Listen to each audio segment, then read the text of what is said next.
La Bible en un an, la 160e journée, le premier livre des rois, chapitre 7, versets 1 à 51, le livre des psaumes, chapitre 127, versets 1 à 5, le livre des proverbes, chapitre 16, versets 10 à 13, l'épître de Paul aux Romains, chapitre 6, versets 1 à 23. 1 Roi, chapitre 7. Salomon bâtit encore sa maison, ce qui dura 13 ans jusqu'à ce qu'il l'eût entièrement achevée. Il construisit d'abord la maison de la forêt du Liban, longue de 100 coudées, large de 50 coudées et haute de 30 coudées. Elle reposait sur 4 rangées de colonnes de cèdre, et il y avait des poutres de cèdre sur les colonnes. On couvrit de cèdre les chambres qui portaient sur les colonnes et qui étaient au nombre de 45, 15 par étage. Il y avait 3 étages, à chacun desquels se trouvaient des fenêtres les unes vis-à-vis des autres. Toutes les portes et tous les poteaux étaient formés de poutres en carré, et, à chacun des 3 étages, les ouvertures étaient les unes vis-à-vis des autres. Il fit le portique des colonnes, long de 50 coudées et large de 30 coudées, et un autre portique en avant avec des colonnes et des degrés sur leur front. Il fit le portique du trône, où il rendait la justice, le portique du jugement. Et il le couvrit de cèdre, depuis le sol jusqu'au plafond. Sa maison d'habitation fut construite de la même manière, dans une autre cour, derrière le portique.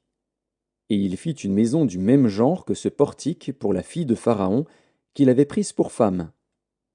Pour toutes ces constructions, on employa de magnifiques pierres, taillées d'après des mesures, sciées avec la scie, intérieurement et extérieurement, et cela depuis les fondements jusqu'aux corniches, et en dehors jusqu'à la grande cour. Les fondements étaient en pierre magnifique et de grande dimension, en pierre de 10 coudées et en pierre de 8 coudées. Au-dessus, il y avait encore de magnifiques pierres, taillées d'après des mesures, et du bois de cèdre. La grande cour avait dans tout son circuit 3 rangées de pierres de taille et une rangée de poutres de cèdre, comme le parvis intérieur de la maison de l'Éternel et comme le portique de la maison. Le roi Salomon fit venir de Tyr Hiram, fils d'une veuve de la tribu de Nephtali et d'un père tyrien qui travaillait sur les reins. Hiram était rempli de sagesse, d'intelligence et de savoir pour faire toutes sortes d'ouvrages d'airain. Il arriva auprès du roi Salomon, et il exécuta tous ses ouvrages. Il fit les 2 colonnes d'airain. La première avait 18 coudées de hauteur, et un fil de 12 coudées mesurait la circonférence de la seconde. Il fondit 2 chapiteaux d'airain, pour mettre sur les sommets des colonnes. Le premier avait 5 coudées de hauteur, et le second avait 5 coudées de hauteur. Il fit des treillis en forme de réseau, des festons façonnés en chaînettes, pour les chapiteaux qui étaient sur le sommet des colonnes, 7 pour le premier chapiteau et 7 pour le second chapiteau. Il fit 2 rangs de grenades autour de l'un des treillis pour couvrir le chapiteau qui était sur le sommet d'une des colonnes. Il fit de même pour le second chapiteau. Les chapiteaux qui étaient sur le sommet des colonnes, dans le portique, figuraient des lys et avaient 4 coudées. Les chapiteaux placés sur les 2 colonnes étaient entourés de 200 grenades, en haut, près du renflement qui était au-delà du treillis. Il y avait aussi 200 grenades rangées autour du second chapiteau. Il dressa les colonnes dans le portique du temple. Il dressa la colonne de droite et la nomma Jachin. Puis il dressa la colonne de gauche et la nomma Boaz. Il y avait sur le sommet des colonnes un travail figurant des lys. Ainsi fut achevé l'ouvrage des colonnes. Il fit la mer de fonte. Elle avait 10 coudées d'un bord à l'autre, une forme entièrement ronde, 5 coudées de hauteur, et une circonférence que mesurait un cordon de 30 coudées. Des coloquintes l'entouraient au-dessous de son bord, 10 par coudée, faisant tout le tour de la mer. Les coloquintes, disposées sur 2 rangs, étaient fondues avec elle en une seule pièce. Elle était posée sur 12 bœufs, dont 3 tournaient vers le nord, 3 tournaient vers l'occident, 3 tournaient vers le midi et 3 tournaient vers l'orient. La mer était sur eux, et toute la partie postérieure de leur corps était en dedans. Son épaisseur était d'un palme, et son bord, semblable au bord d'une coupe, était façonné en fleur de lys. Elle contenait 2000 battes.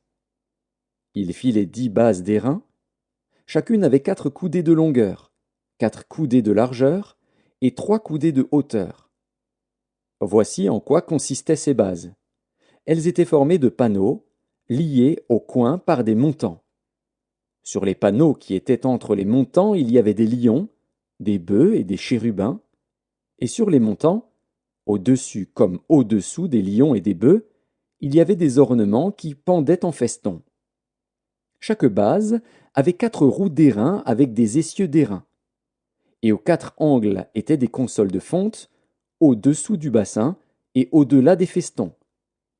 Le couronnement de la base offrait à son intérieur une ouverture avec un prolongement d'une coudée vers le haut.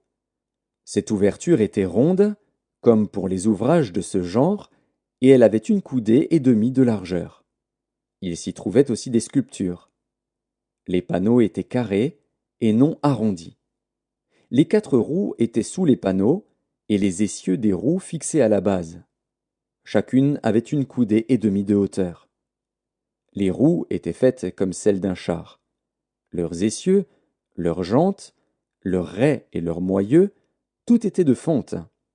Il y avait aux 4 angles de chaque base 4 consoles d'une même pièce que la base. La partie supérieure de la base se terminait par un cercle d'une demi-coudée de hauteur, et elle avait ses appuis et ses panneaux de la même pièce. Il grava sur les plaques des appuis et sur les panneaux des chérubins, des lions et des palmes, selon les espaces libres, et des guirlandes tout autour.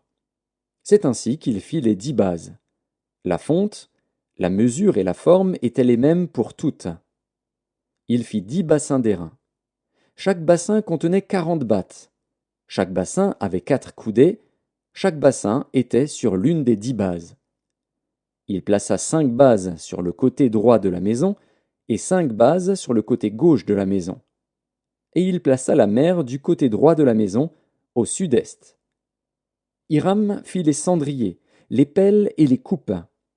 Ainsi Hiram acheva tout l'ouvrage que le roi Salomon lui fit faire pour la maison de l'Éternel.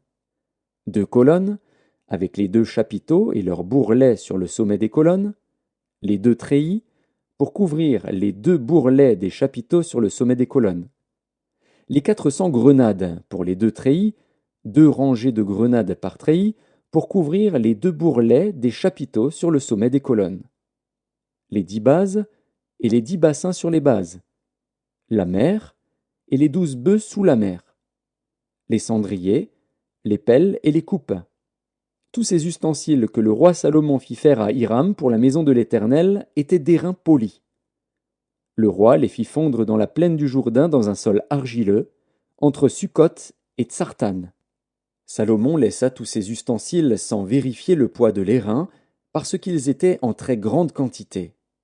Salomon fit encore tous les autres ustensiles pour la maison de l'Éternel, l'autel d'or, la table d'or sur laquelle on mettait les pains de proposition, les chandeliers d'or pur, 5 à droite et 5 à gauche, devant le sanctuaire, avec les fleurs, les lampes et les mouchettes d'or, les bassins, les couteaux, les coupes, les tasses et les brasiers d'or pur, et les gonds d'or pour la porte de l'intérieur de la maison à l'entrée du lieu très saint, et pour la porte de la maison à l'entrée du temple.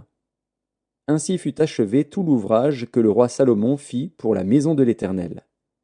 Puis il apporta l'argent, l'or et les ustensiles que David, son père, avait consacrés, et il les mit dans les trésors de la maison de l'Éternel.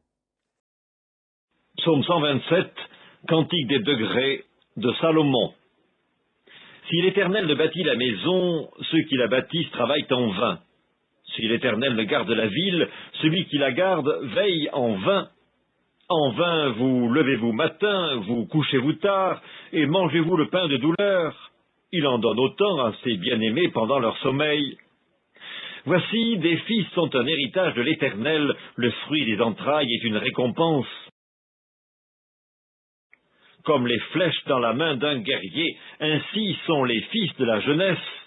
Heureux l'homme qui en a rempli son carquois. Ils ne seront pas confus quand ils parleront avec des ennemis à la porte. Livre des Proverbes, chapitre 16. Des oracles sont sur les lèvres du roi, sa bouche ne doit pas être infidèle quand il juge. Le poids et la balance juste sont à l'Éternel, tous les poids du sac sont son ouvrage. Les rois ont horreur de faire le mal, car c'est par la justice que le trône s'affermit. Les lèvres justes gagnent la faveur des rois,